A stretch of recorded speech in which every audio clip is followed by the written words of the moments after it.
C'était l'hiver, et à Jérusalem, on célébrait la fête de la dédicace du temple.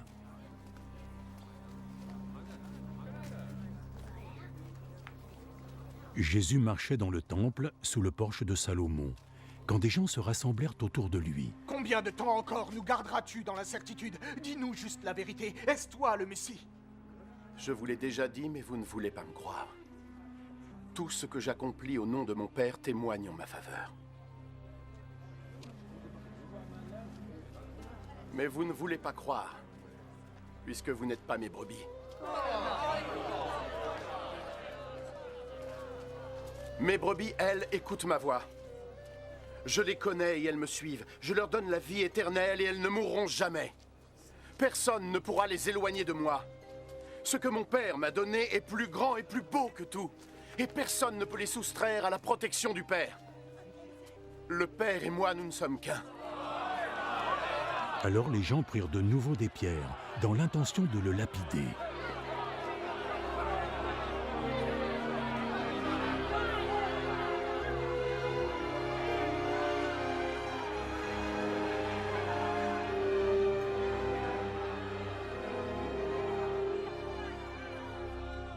J'ai déjà accompli devant vous plusieurs bonnes actions que mon Père m'a demandé de faire. Pour laquelle de ces actions voulez-vous me lapider? Nous ne voulons pas te lapider à cause d'une action particulière, mais parce que tu viens de blasphémer. Tu es juste un homme, mais tu veux te faire passer pour un dieu.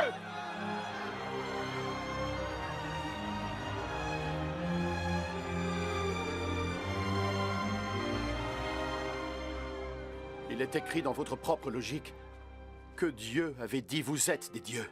Nous savons que ce qui est dans l'Écriture est une vérité éternelle. Et Dieu a appelé ces gens des dieux. Les gens à qui sa parole était adressée. Quant à moi, le Père m'a choisi et m'a envoyé dans le monde. Comment pouvez-vous alors m'accuser de blasphémer lorsque je vous dis que je suis le Fils de Dieu? Ne me croyez donc pas alors, si je n'accomplis pas les œuvres que mon Père veut me voir faire. Mais si je les accomplis, quand bien même vous ne me croiriez pas, vous pourriez au moins croire en mes actes, afin que vous soyez convaincus, une fois pour toutes, que le Père est en moi et que je suis dans le Père. Blasphème!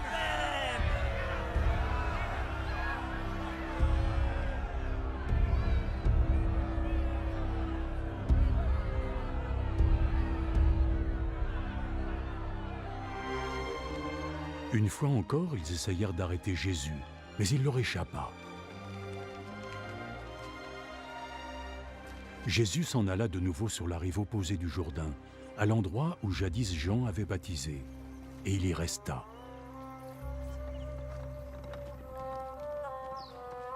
Beaucoup de gens vinrent à lui. Ils lui disaient « Jean n'a pas accompli de miracle, mais tout ce qu'il a dit sur cet homme était vrai. » Et là, plusieurs personnes crurent en lui.